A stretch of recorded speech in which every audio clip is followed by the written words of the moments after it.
freedom is never more than one generation away from extinction. We didn't pass it on to our children in the bloodstream.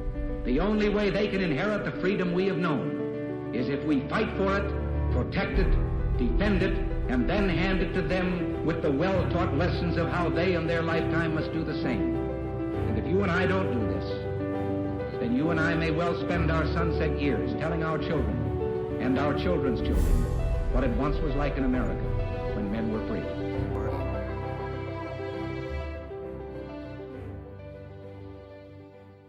Welcome back, everyone, to Patriot Coalition Live. I'm Matthew Nugent. And I'm Jason Mrochek.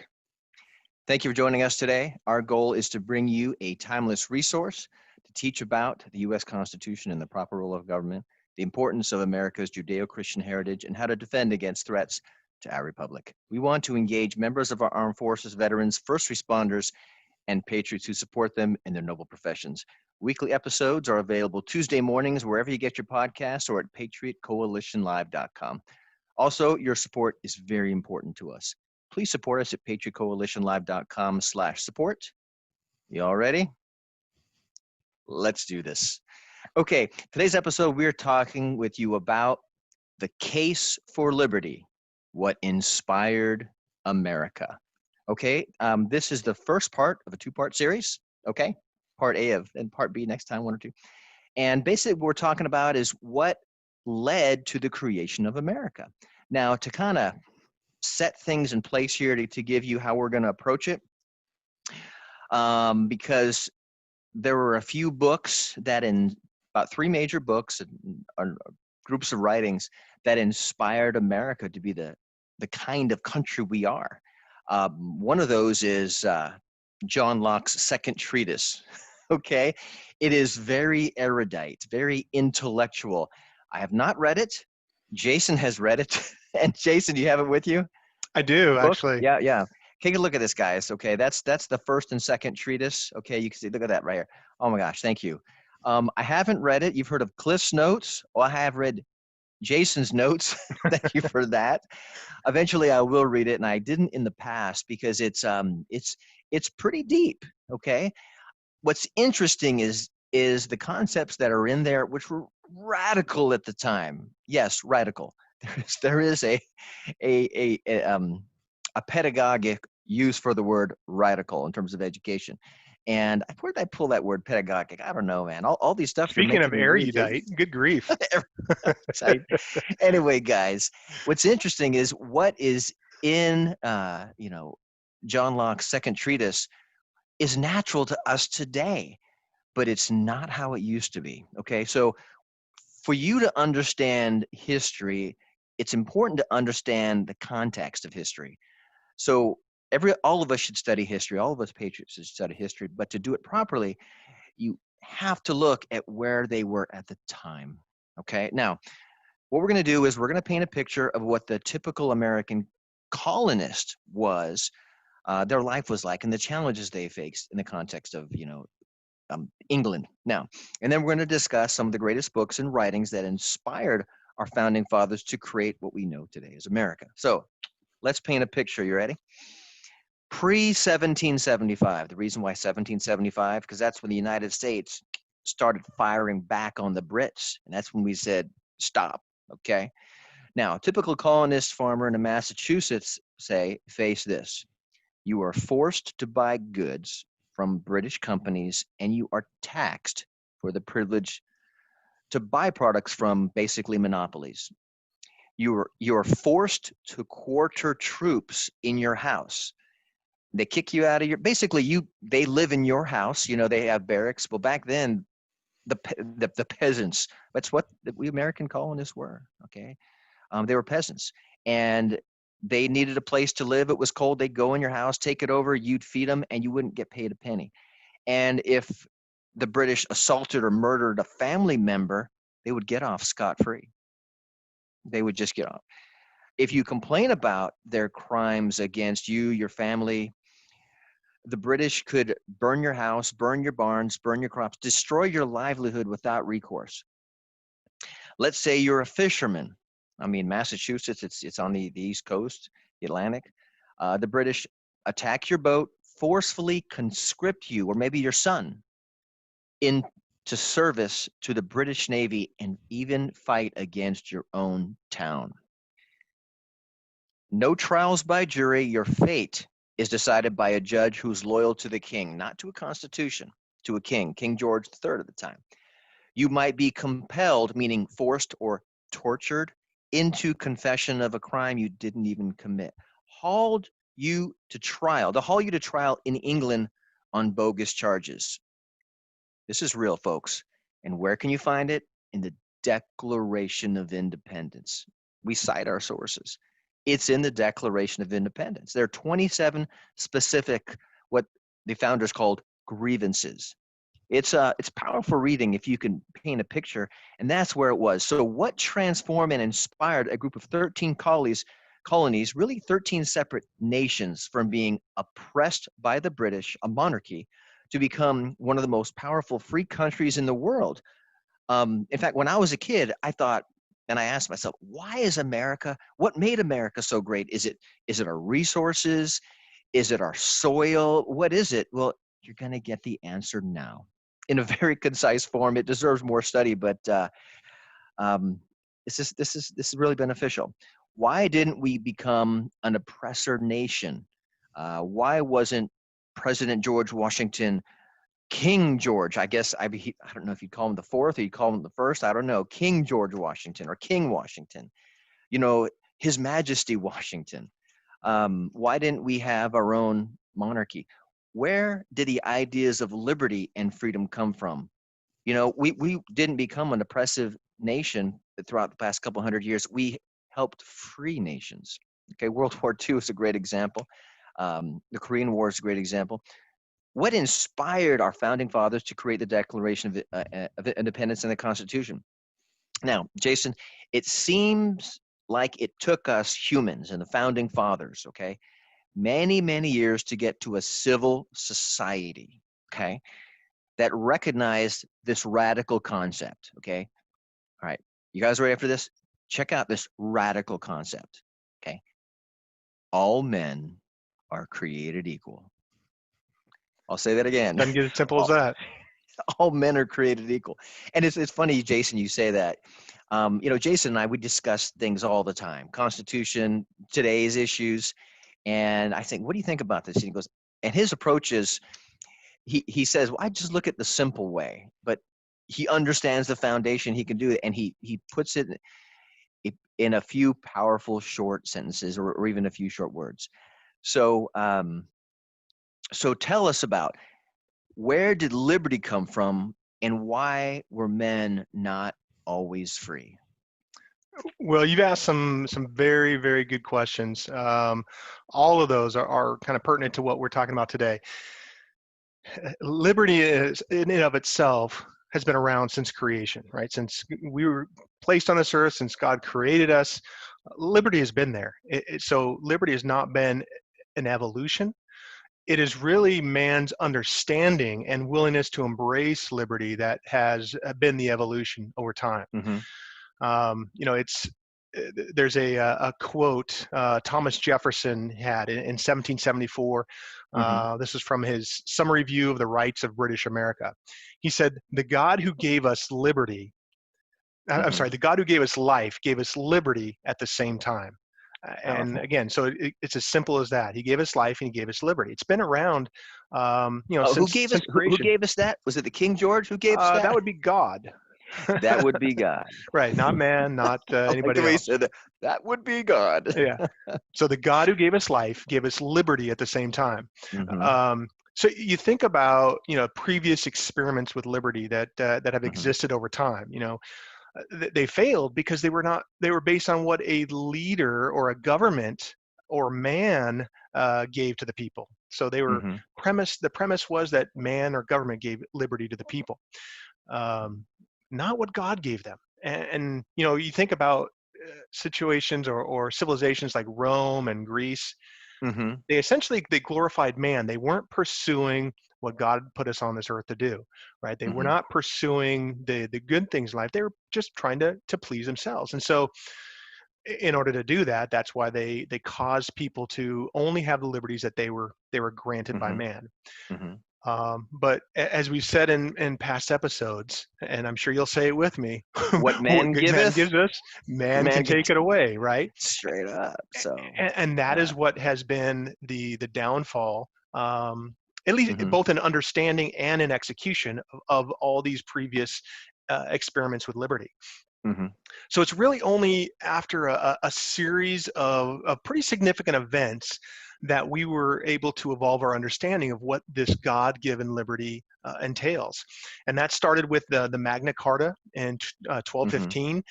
It included the invention, the creation of the Gutenberg printing press, the Protestant mhm, Reformation in 1517, and ultimately it culminated with the Enlightenment in the 17th and 18th centuries, mhm, um, with some of the writings of like um, some of these folks that we're going to talk about today, like John Locke and uh-huh, Montesquieu. So let me take a step back. So we talk about the Magna Carta, right? So mhm, in 1215, these were a series of, over time, the monarchs had been presumed to be essentially placed there by God, and so anything they mhm, said or did was paramount to what man wanted, right? So in about 1215, though, some of the people started to believe that, look, they're only in power because we haven't revolted, and therefore we ought to start standing up for ourselves and demanding at least certain rights that we inherently have. And that's what the Magna Carta was about. They listed a bunch of different rights that they felt that they had, that the kings, the monarchs, mhm, were there to protect. And so fast forward to, the Gutenberg press is developed, and then there's the Protestant Reformation, where you mhm, have the theses posted on the door, and then these political um, theorists, these mhm, folks who took these ideas and started to write about them. So coupled with the printing press, now you mhm. had these ideas that were not just in a couple people's heads, but they could be circulated among larger populations. So, again, Can I add something to that, yeah, Jason? go ahead. So, one of the greatest things we can do for our country now is to restore, in addition to constitutional governance, but patriotic education. Okay, like Jason's mentioned, these freedoms and liberty came from God. Life came from God, and if we go backwards in our education, people will start to think, oh, the government gave me these rights. So we need to continue these. Also, through censorship, what's going on right now today, through social media. You know, um, what I think I might want to buy is an old hard copy of definitely a dictionary, maybe an encyclopedia set, because nowadays, since everything's on the internet, it can be changed instantaneously. Right. And what we know as history, it'll just be a rumor. Right. So what we're doing here is a step to keep people educated. Thanks, Jason. Yeah, no, no, no. It's a great point. In fact, I've got over on my bookshelf. I've got, I think, a little a primer on what was taught to primary school students. I want to say early 1900s or something, and Really? yeah, Huh? it's fascinating the types of things they were expected to know. Hmm. So getting back to this concept of how over time the concept of liberty was embraced Hmm. by eventually Americans. Um, it came from these political philosophers. Probably the leading political philosophers of those times were Hmm. John Locke and Montesquieu, and so they put these ideas on paper, and as I said, circulated them thanks to the printing press. Hmm. And his Locke's treatise, which are essentially essays with a systematic approach to how you think Hmm. about a subject. He put these into production and published them, and it started talking about how these liberties come from God, and they started to take hold, and with larger and larger numbers of people, these truths are really handed down to us in the Bible. So having said that, what was left to be reconciled with these people Hmm. was, on one side, you have the political systems at the time, which the premise was that a king was in Hmm. charge, the king was sovereign. But then you have these political philosophers who are Hmm. having, as you said, these radical ideas that our rights and our liberties are granted to us by God. And so you had Hmm. this: how do we reconcile these two ideas? Yeah.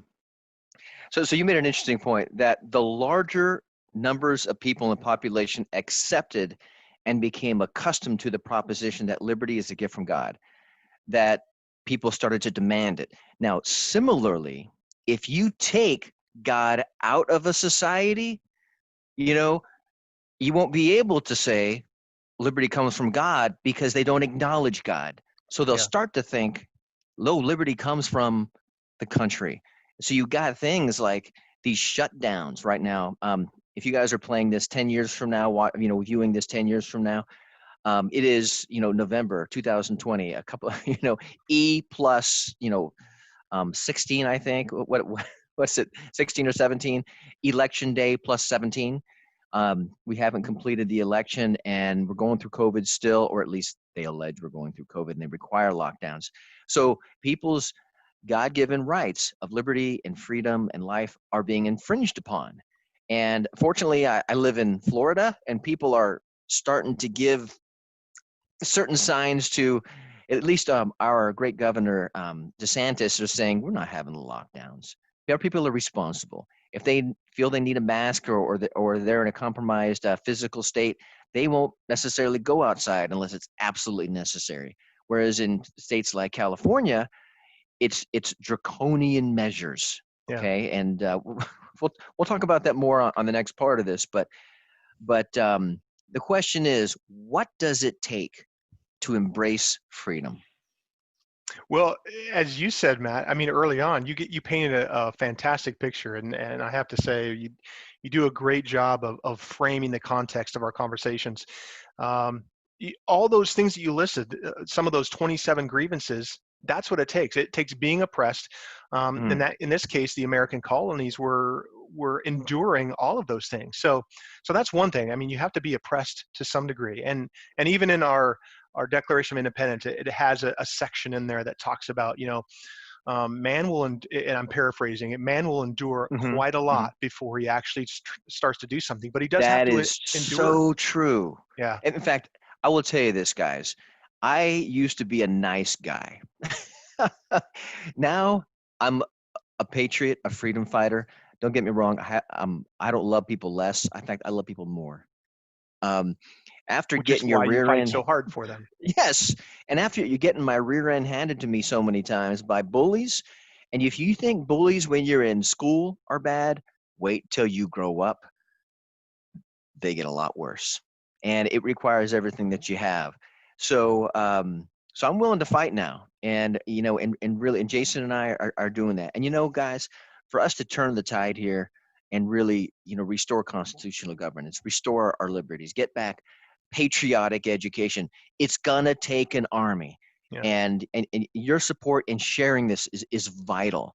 We need more conservative podcasts. We need more conservative voices. We need more people saying, check this out. In fact, to that point, I know I'm going a little off script, but what Jason and I are doing, scripts, we've got one, but one of the things we're going to do on our website is we're going to have a repository, basically of different videos that YouTube or Google either censor or put way down on page 37 because they will be taken out of our history. Okay. We're going to do this for historic writings, not just the Declaration of Independence. And we're going to make it available to you by the dates, by the topics, because it's necessary. Okay. Yeah. You'll hear more about that, but and to your point, we already have some of that. Each of our show notes, any references that we have, or we made quotes or whatever, you'll see on our show notes for each episode. Absolutely. But Matt, you were asking, I mean, the question was, what does it take to embrace freedom?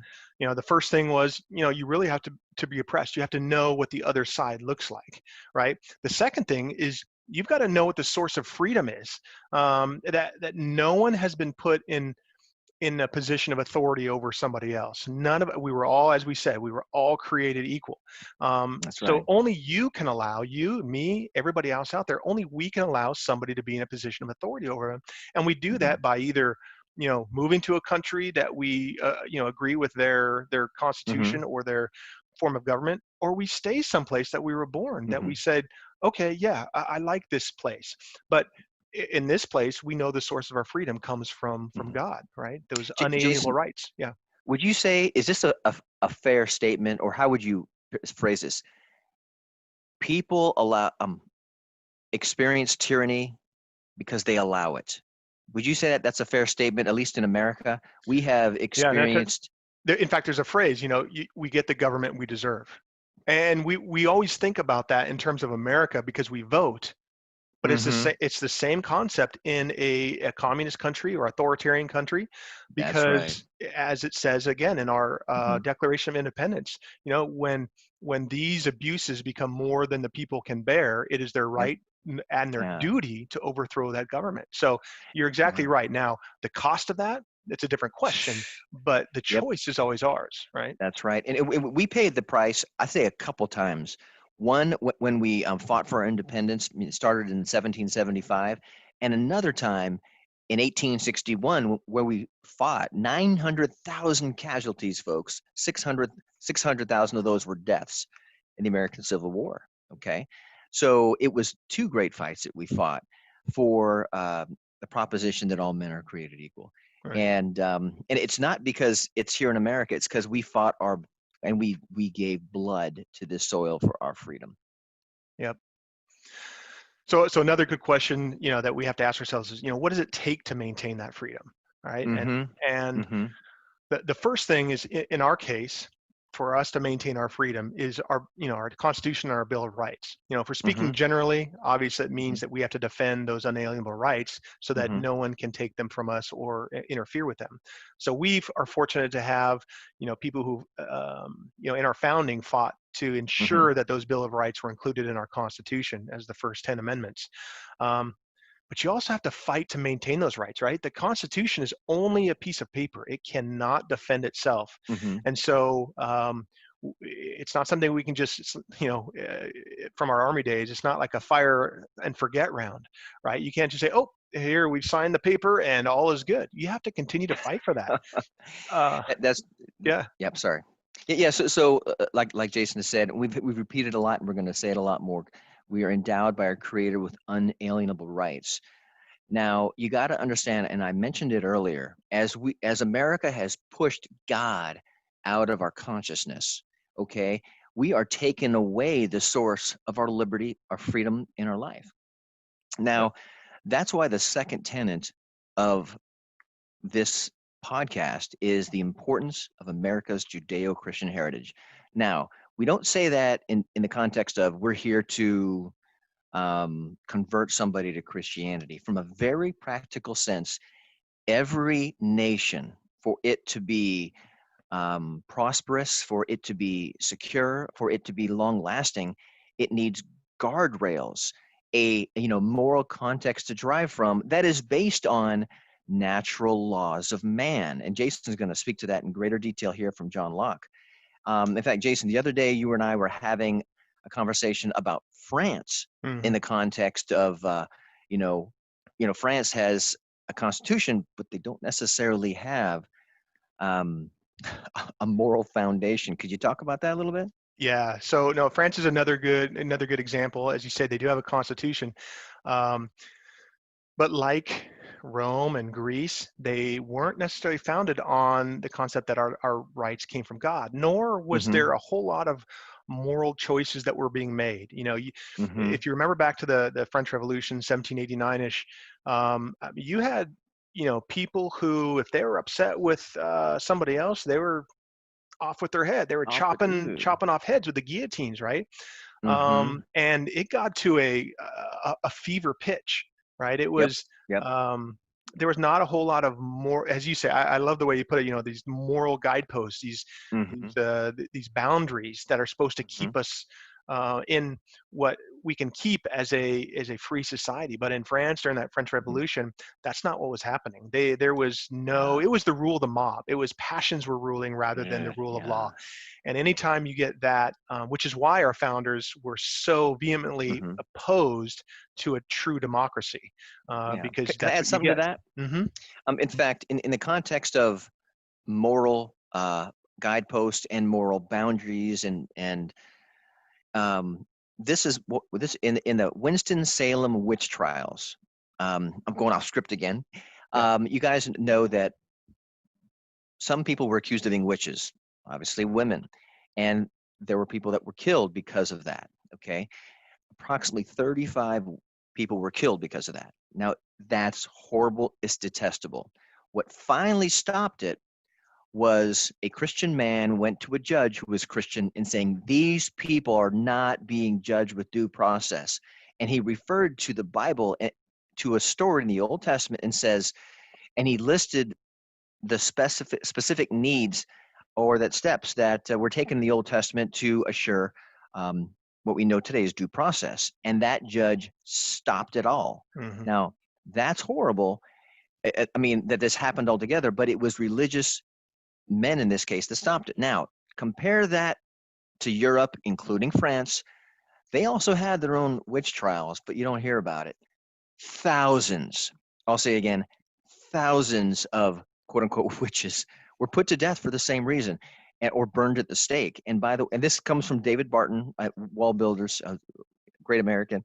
And so that's where having a moral foundation in the context of the United States, it's America's Judeo-Christian heritage. So in your case, the example you gave it in Salem, they had something to point to say, wait a minute, we're way off the reservation, so to speak. We're way out of bounds with what we are proclaiming to be our guideposts.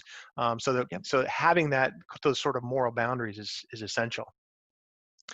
And that's really, I mean, in a larger sense, that's what this episode series is about the fact that the way that we were created equal, and the way that God intended us to live with life, liberty, and be able to pursue happiness or property, that's what we're explaining. And the sources for those, the way that those ideas were planted in the founders' heads, was because of these political philosophers we're talking about. It's not that the philosophers had the ideas. I mean, the ideas were given to man. They were written on our hearts from the very beginning. It just, as I said, took us a while to embrace that. And there were a few significant sources, as we mentioned, on how they framed the Declaration of Independence and subsequently the U.S. Constitution. And there's three primary sources that they use, and those are the Bible. There's the Bible verses are all throughout John Locke's Second Treatise of Government, and then you have John Locke's Second Treatise of Government, which is the second one, which was heavily cited and used by our founding fathers. And then third was Montesquieu's The Spirit of the Laws, which relied a lot on what Locke had done. His previous work, he'd taken some of what he had done and then expounded upon it a little bit more. Yeah, and as we wrap up part one of this two-part series, I want to add that if you want to study the foundations of the American legal system, Jason, if you can think which Old Testament book where we get a lot of our judicial system from, if you could think of it, but there are different reasons. This is what. So Exodus, there are different. Yeah. I think it was Exodus. Okay. Well, in Exodus, I know, like right around the chapter 20, I think, is where they start talking about. No, that's the Ten Commandments and so forth. But in Exodus they do talk about the judges. Having men of over groups of 10 and 50, etc. There we go. And you can look them up. But there are different ways you can read a book. You can read it to study. In terms of the Bible, it's a very practical, manual for living. Okay. Now we're just looking at this right now from the perspective of how to have a prosperous, secure nation. Okay. And like we said, it needs guideposts. So if you want to study, American history, in the Old Testament, Jason mentions the book of Exodus is one good way. So that's why the importance of the America's Judeo-Christian heritage is a part of what we do, one of the second major tenets. So with that, great job, Jason. This is the end of part one of part two. Please go to patriotcoalitionlive.com, and we appreciate your support, especially your monthly support, patriotcoalitionlive.com/support. You can get our podcasts, which are released once a week, at least one, sometimes a an extra episode on Tuesdays from all the places, the major sources where you get your podcast, and at patriotcoalitionlive.com. Please leave us a 5-star rating. Places like Spotify, Apple Podcast. We appreciate that. Please do leave it for us. And with that, appreciate your attention, guys. We'll see you next week for part 2. See you next week. Take care.